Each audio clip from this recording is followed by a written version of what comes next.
Hansen and the Adayitano program. Harley Davidson of Guam. Visit our new showroom now located on Route 8 in Mighty. IP&E Fueling Excellence. McDonald's of Guam, I'm loving it. And King's Restaurant, located in Tamuning and Dededo. Always open, always local.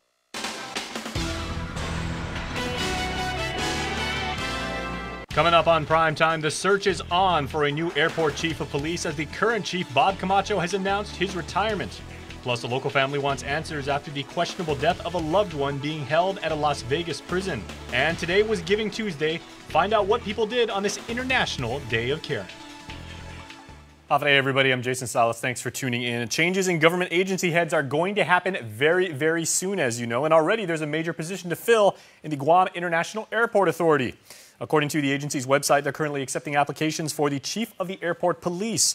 The job announcement was posted in anticipation for the retirement of Chief of Airport Police Bob Camacho, who does plan to step down by the end of the year after 36 years in various public safety positions. Inside the agency and outside, and that will be determined by the executive manager and the board, of course. And, I'm just hoping that whoever they choose, of course, has the qualifications according to the post standards, but also, has some leadership qualities, that most of all the integrity to run the division, the airport police division. Among the requirements, applicants must have at least 6 years of experience as an airport police supervisor or its equivalent. The Department of Administration confirms the airport handles their own recruiting for positions. Applications will be accepted until the 10th. Well, some interesting news now is an elderly man is suing GovGuam for $1 million for wrongful and false arrest, detention, and incarceration. Pedro Trolahi is 80 years old, and according to a federal complaint, last year he was driving along to Mooning with his wife when they were involved in a traffic accident. Now, because GPD was busy in a hostage situation in Iseng Song Road at the time, they asked the airport for assistance. When airport police arrived, he claims they didn't perform any sobriety tests, and when he declined a breathalyzer test, he was placed under arrest and remained detained for 27 hours. Summons was issued for the various agency heads for GPD, the airport, DEPCOR, the Attorney General, as well as the responding officers. Elsewhere tonight, one man pleaded guilty for his part in the murder at the Hagatna detention facility before the case was dismissed for the others accused. Jimmy Hadley was a no-show in court, but continues awaiting his sentencing. He's set to return to court early next year for a status hearing, as he, along with several others, were accused in last December's deadly beating of detainee Edright Manson Isar. Earlier this month, Judge Anita Sokola granted the motion to dismiss the indictment against the remaining detainees without prejudice due to failure to afford their right to a speedy trial. The prosecution told the court today they intend to re-indict the defendants. In other island news headlines this evening, a Guam family in mourning wants answers from the police department in Las Vegas, where their loved one died in custody. Now they're turning to the community for assistance to help bring their deceased family member back home. Here's Carmen Terlahi. Elijah Sanchez is grieving the loss of his mother. The Guam native Athena Mindiola Copeland was living in Las Vegas, where she was arrested and detained on drug charges at Henderson Detention Center back in August. A day later, her body was found lifeless in her cell. But for the past 3 months, her family on island has been in the dark. Trying to investigate the cause of my mom's death, whether it was medically or if it was a sense of foul play. Because right now we don't even know. It's already been 3.5, almost 4 months, and we only found out about my mom's death on the 1st of November. Sanchez is one of 6 siblings who's still waiting for answers on how their mother died. Told months after her passing, he claims officials have not performed a timely autopsy. Do something to fix it, because that's not right. My mom's a human being. My mom's never really been a bad person. Taking matters into their own hands, Elijah has taken to the online community for help to fly his mother's ashes back home to Guam and to grant her final wish. The sad thing about it is my mother wanted to come back home to Guam. That's the sad thing. What I'm hopeful for is final closure and being able to receive my mother's remains. To find out how you can help Elijah bring his mother home, you could click on the story on KUAM.com. Reporting for Guam News Network, I'm Carmen Victoria Terlahi. All right, thanks so much, Carmen. In election news headlines, gubernatorial election campaign finance report filings show teams raised $3 million, spending nearly every single penny in the recent general election. Reports were for the general were due on Monday as the Lou and Josh team raised and spent the most money. They raised better than $1.8 million, spending nearly that amount. Leongora herself loaned $450,000 to the campaign. Their biggest general election expenditures were better than $36,000 to John Ryan for media services, with equal services provided to by Guam Autospot for the amount of $20,000. Guam Autospot President Derek Munikanata is co-chair of economic development on the transition team, with Josh Tenorio, a former vice president at Guam Autospot. Lieutenant Governor Ray Tenorio and former Senator Tony Atta raised better than $790,000, spending $783,000. Tenorio himself donated $60,000 to his campaign. And the write-in team of Frank Uggan Jr. and Alicia Limtiaco raised over $73,000, spending over $76,000 in the general election. Well, with the holidays now in full swing, my friends, there is plenty to celebrate. But if you do have plans to party, you want to make sure to get a designated driver. GPD is going to conduct their DUI sobriety checkpoints on all major thoroughways on Friday the 30th from 6 p.m. to 6 a.m. Saturday, December 1st. Motorists are asked to proceed with caution when entering a checkpoint, as officers will be situated and to expect delays when the checkpoints are operational. Well, the National Weather Service never sleeps, and they are currently watching a tropical disturbance that is way far of Guam near Kosrae. The NWS says the disturbance is centered just north of the territory and about 300 miles of Pohnpei. It's been nearly stationary but could drift to the south. A disturbance could become a tropical cyclone within the next 24 hours. Check out weather.gov for the very latest. And please stay tuned because we will be back right after this.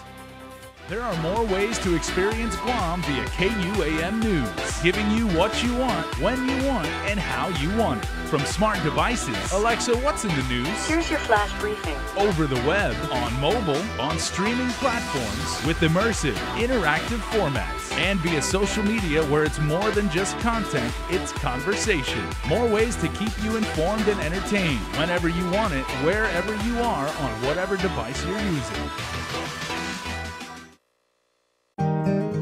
We value relationships because when we commit, I love you guys until you're 80, until you're 90, until you're 100, forever. We are in it for the long run, so you can enjoy the moments that matter. Because when we commit to relationships, we never stop caring. Calvo's Select Care, health care that is always there for you. Federal employees and annuitants enroll today. These are our islands, and this is our Laddystone. This is what we stand for and who we are. For more than 35 years, we delivered connections that matter throughout the Marianas. First, via radio link, then by fiber optic cable. We launched the region's first 4G LTE network and continue to make our network faster and stronger. Telecommunications change the way our islands interact with the world, but not the heart behind those interactions. IT&E. Explore your world. Chuck E. Cheese's Guam is not all fun and games. Our pizza is delicious with the freshest toppings, oven-baked to order. Try the fresh salad bar, sandwiches, and don't forget our mouth-watering wings. Come and eat at Chuck E. Cheese's Guam. Everyone saves money on Black Friday, but at Cars Plus in Mighty, you can save all month long during our Black Friday sales event. Right now, save up to $10,500 on a new Ram 1500, or save up to $6,000 on a new Chrysler 300. How about a new Chrysler Pacifica? Save up to $4,000. Buy today and receive a Cars Plus value card, where you'll get 21 cents off per gallon at all Shell stations. Get great deals all month during Cars Plus Black Friday sales event. Cars Plus, driven by you.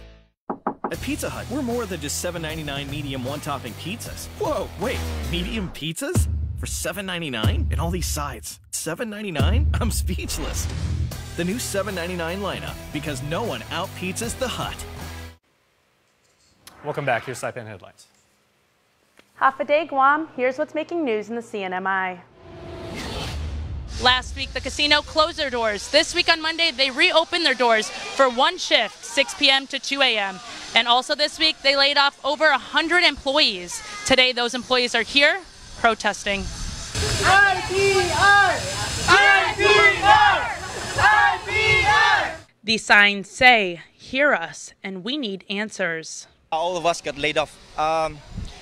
We only have one question. We only have one questions. We need answers to our needs, to our questions, because at the moment, all are in the hanging situations.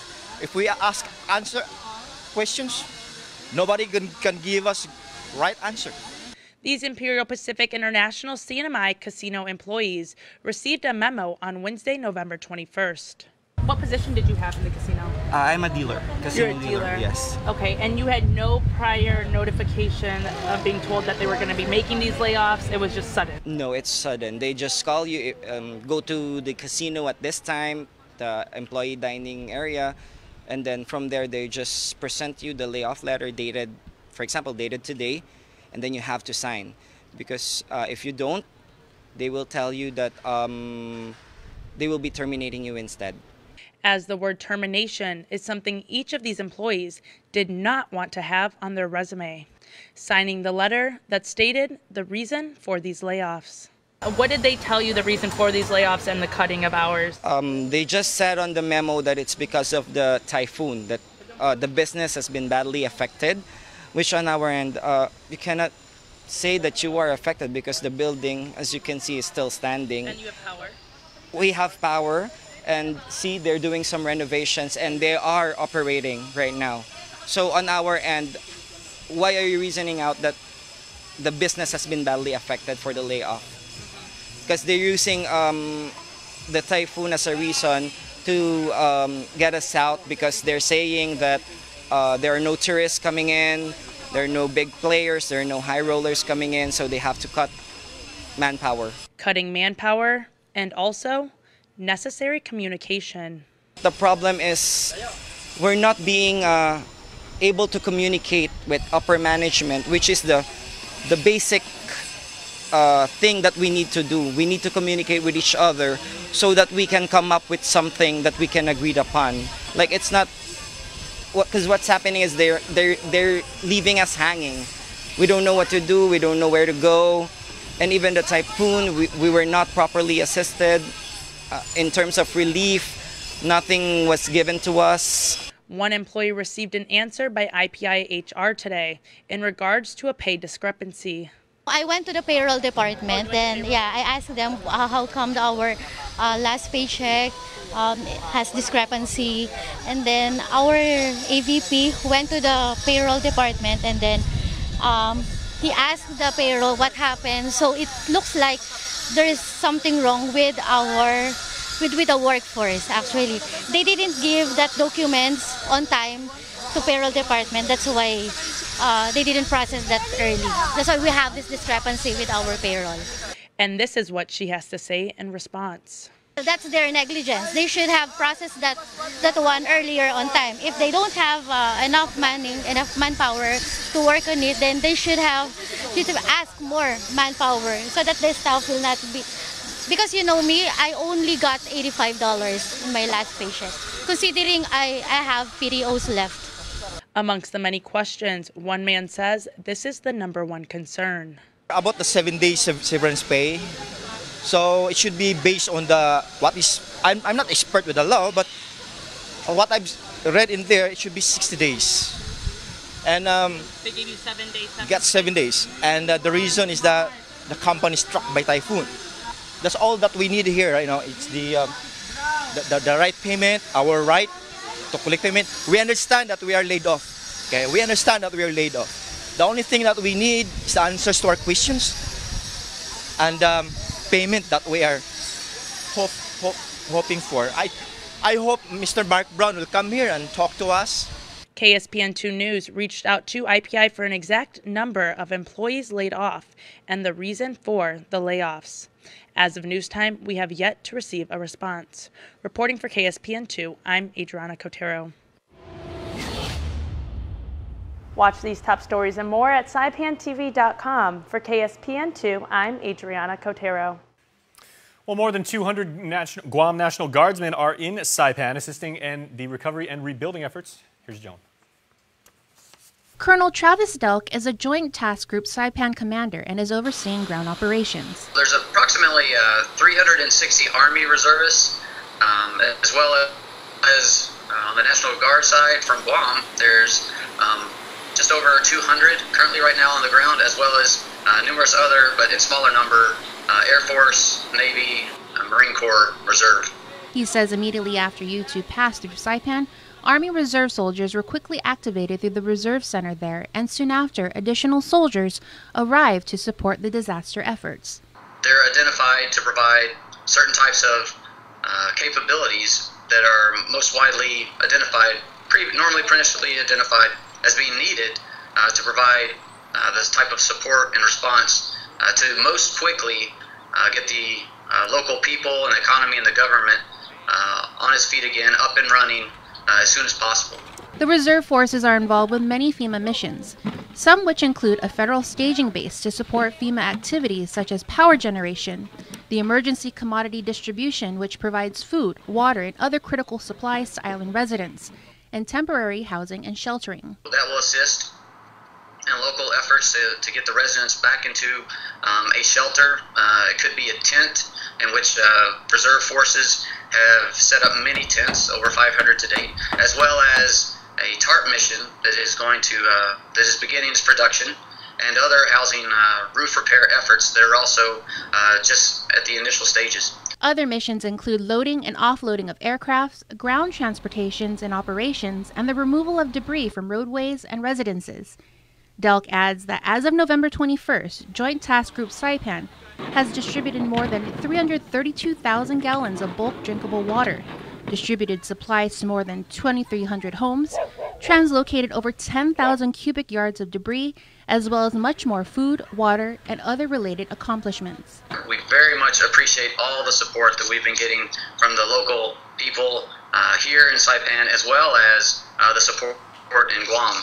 And many of the soldiers from the National Guard perspective, as well as the Army Reserve perspective, are from Guam. So thank you to the families and supporting the effort, supporting the efforts and disaster relief efforts in Saipan as we help Saipan get back on its feet. Reporting for Guam's News Network, I'm Jonah Goncharfris. Elsewhere tonight, our friends at Landscape Management Systems were awarded a $11.4 million to its current contract to provide grounds maintenance and tree trimming at Naval Base Guam and Andersen Air Force Base. The DoD has exercised its fourth option on the contract. It's for recurring base options support services by the Tumon-based LMS running through November 2019. Well, it is that time when Portuguese man-of-war jellyfish are typically seen on Guam's waters, and experts say they typically pop up during the months of November through February, most often seen along Guam's northern and eastern coast.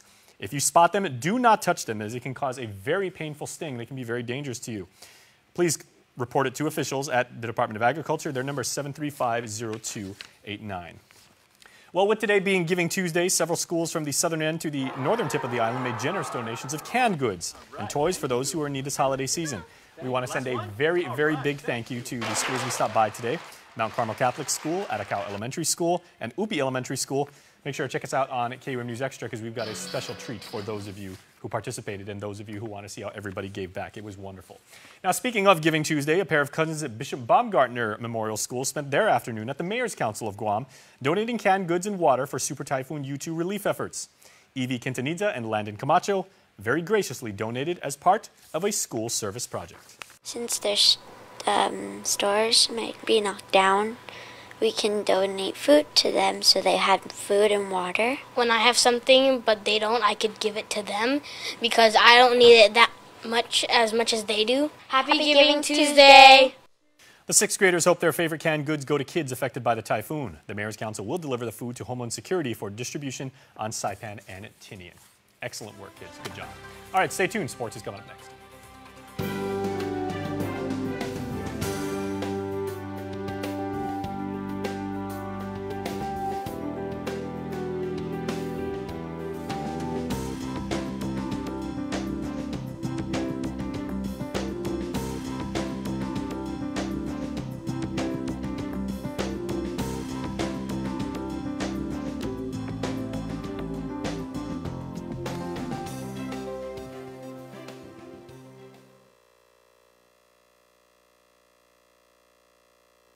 Join the thousands who switched to GTA's handset payment option. Now I can get the freshest new phone at any time. My payments are based on my finances. No more contracts for me. It's time to get the phone I want when I want it. With HBO, I get to choose. Call or visit GTA today to learn more about HBO, the most customizable phone plan on island, only at GTA. How easy is it to earn reward points using the Alpha Plus app? Here, let me show you. Simply register with the all-new Alpha Plus app and earn reward points while making purchases at your favorite stores you already shop at.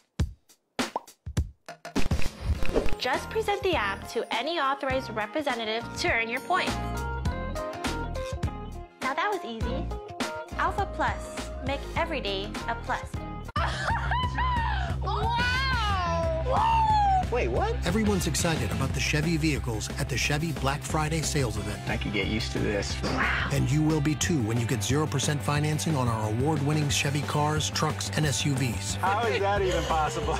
Now get 0% financing for 72 months on popular 2018 and 2019 Chevy models. Or make no monthly payments until next year. The Black Friday sales event ends soon. Call, click, or visit AK Chevrolet for a test drive today. MTO, professional janitorial services with a warm hospitality touch. MTO gives that gift year-round. Pressure wash roofs, pressure wash driveways, lawn service, home cleaning, carpet restoration, office cleaning, commercial window cleaning, floor care. When cleaning is in order, MTO has you covered. Call 647-6861 to inquire on how you can receive the maintenance you deserve. MTO, celebrating 30 years with you, Guam. KUAM Sports is presented by Triple J.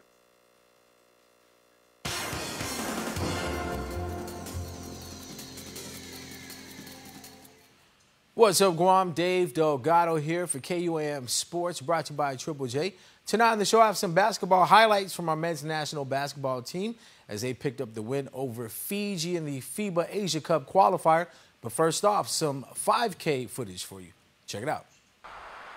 Hundreds of runners came out to support the inaugural Gatorade G-Run this past weekend held in Agana. The course took participants toward Alupang Beach and back to the Festpac huts at Paseo. Proceeds from the run will benefit the Pepsi Green Project. Finishing first overall was Ryan Matienzo with a time of 16:57. Carlos Leon Guerrero finished second at 17:55. Josh Illustre came in third with a time of 18:15. On the women's side, Kate Guerrero crossed the line first at 18:39. Lilium Fennessy was second overall with a time of 20:53, listed in the 13 and under division, while Shista Beneventi crossed the line with a time of 21:51. The first 400 runners to cross the line took home dry fit shirts, and the following 600 runners to finish the race walked away with silicone watches. Division winners won Hydro Flask trophies and Gatorade socks. Congratulations to Coach E.J. Calvo and our men's national basketball team on their win at the FIBA Asia Cup 2021 pre-qualifiers held in Thailand. Team Guam beat out Fiji in their opening game 93-55. J.P. Cruz getting to the rim for the finish. Ernest Ross Jr. came out banging threes from all over the court. Ross finished with a game-high 19 points. The play of the game came off an assist by Darren Hechanova, who lobbed it up to big man Curtis Washington for the alley-oop dunk. J.P. Cruz doing what he does, three-pointers good. Cruz finished the game with 16 points. Guam will face Singapore tonight at 8:30. In women's soccer news, the University of Guam Lady Tritons soccer team improved to 5-0 in the Guam Football Association's Bud Light Amateur Women's League. The Tritons defeated Venue Slade 2-0. Venue Slade came into the game as the defending champions of the GFA D2 League. Aria Cruz scored both goals for UOG in the win. The Lady Tritons now take a 2-game lead in the Amateur Women's League. In programming news, Monday, December 3rd on the stations of KUAM, 4 in the morning, NFL on CBS, KUAM TV 11. The Buffalo Bills head to Miami to take on the Dolphins. Then at 11:15